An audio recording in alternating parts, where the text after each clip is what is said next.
Hey, hey, hello. David here. We're going to talk a little bit about alcoholism and addiction. And my question today for you is how do you see it? Uh, do you see alcoholism and addiction as a mental illness?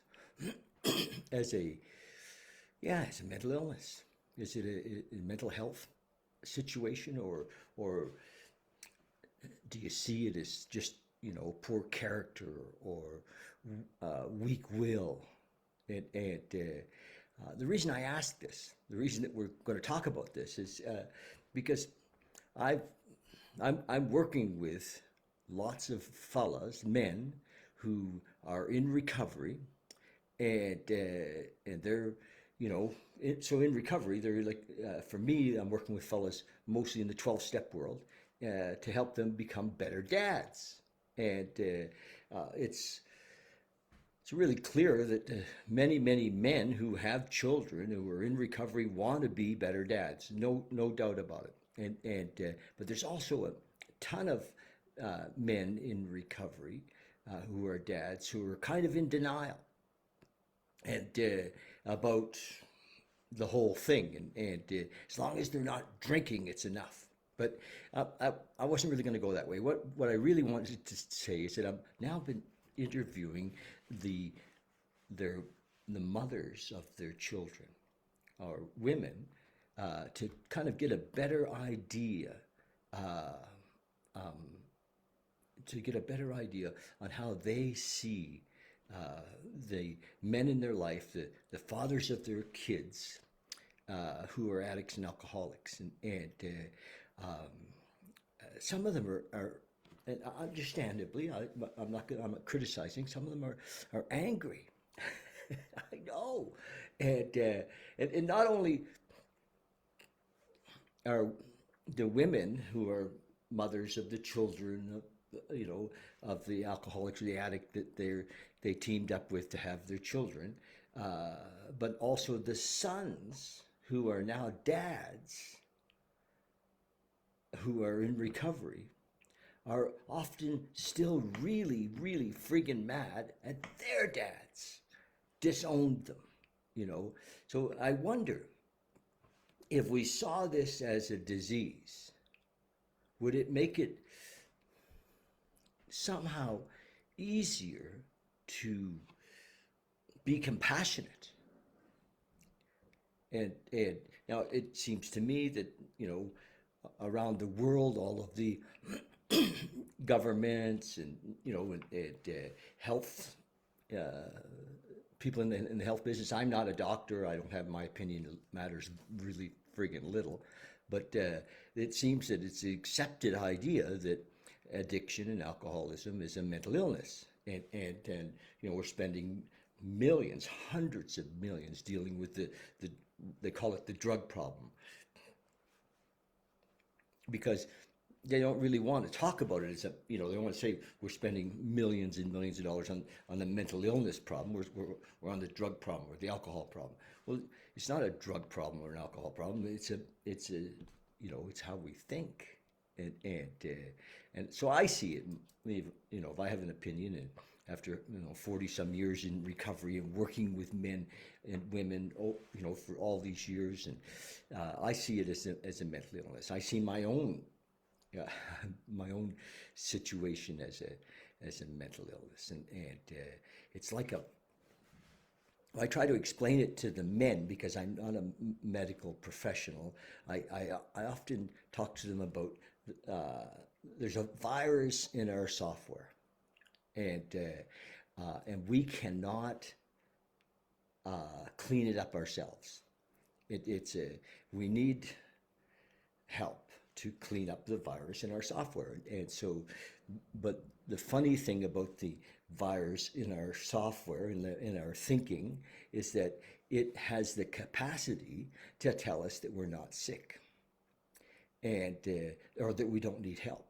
And I find this too with even with working with dads who are in recovery and they want to be a great dad and they know there's a lot of danger that their children are also going to have that same virus in their software, that mental illness, and that alcoholism and addiction is going to be a part of their life, and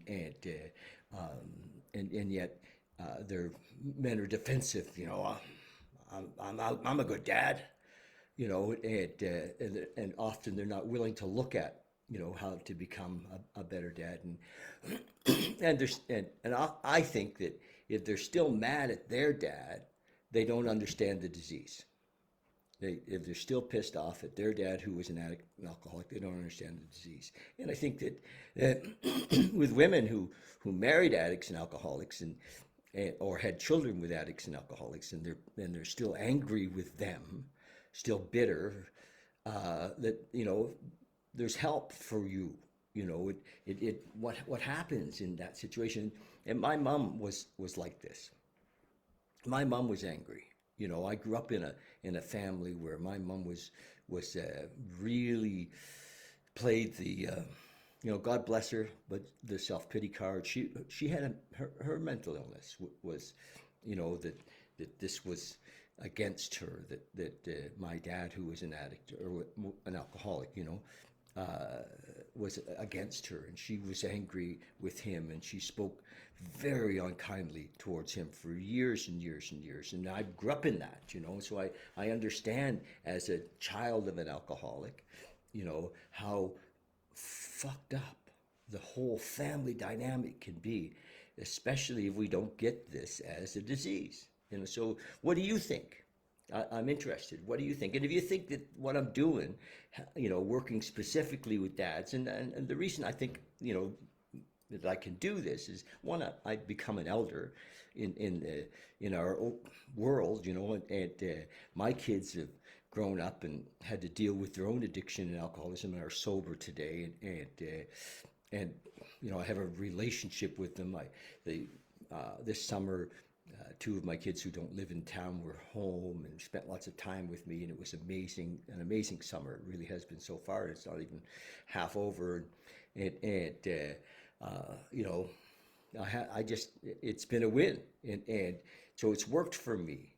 Recovery, 40 some years, always being aware of the mental illness, that the crazy thinking hasn't gone away, it's there, and I just don't. I won't tell you that I don't pay any attention to it. I much less do I get caught up in it, so there's a stigma around mental illness, a stigma around alcoholism and addiction. If your dad was an alcoholic or an addict, you feel justified of being mad at him. And if you married an addict or an alcoholic, yes, one of the basic tenets, if you will, with addicts and alcoholics is that we're dishonest. We're so full of fear. That's part of the mental illness. We're so full of fear that we don't tell the truth. It's very difficult for us when we're in the disease to be honest. And then of course it just goes deeper and deeper. We beat ourselves up because we were dishonest, and we're looking for happiness, in short-term things, and it's a mixed bag, I'll tell you. So, but the question. A couple of quick questions. One is, how do you see it? Is it an illness? Do you see it as an illness, alcoholism, addiction, a mental illness? Is it in your family? If it is an illness and it's in your family, is there any possibility that if you're still angry at him, that you're actually holding him in that place, that only love can shift? I don't mean that codependent love. I mean, and I don't mean that you have to take care of him. We can love and not get sucked into, the addict's story if he's not in recovery, if he's not, doing the work to discover himself, to find the power within him that he can rely on, and if he's not doing that, I mean, yes, there's practical things. He may not be able to live in your home, You may have to stop giving him money, all of those things, but we can still continue to love. Imagine if, the father of your children was sick with cancer. Would you be angry? Even though it doesn't come, it's uncomfortable for sure, the alcoholism addiction, because it comes with, broken trust so many times. I know it's hard to compare one disease to another, but anyway, imagine if that was the case, that the the father of your kids or your own dad, was dying from a disease diabetes, or would you be angry at him? Now, you might be a little bit if it was diabetes and he kept, he wouldn't look after his body, but maybe that's part of another mental illness too, but we won't go there. Anyway, that's it. My question for today. The other thing is, if you like what I'm doing, this thing, if you know dads, men who are dads in recovery, I'm going to, we do my next course coming up here in September, either the 13th or the 20th, depending.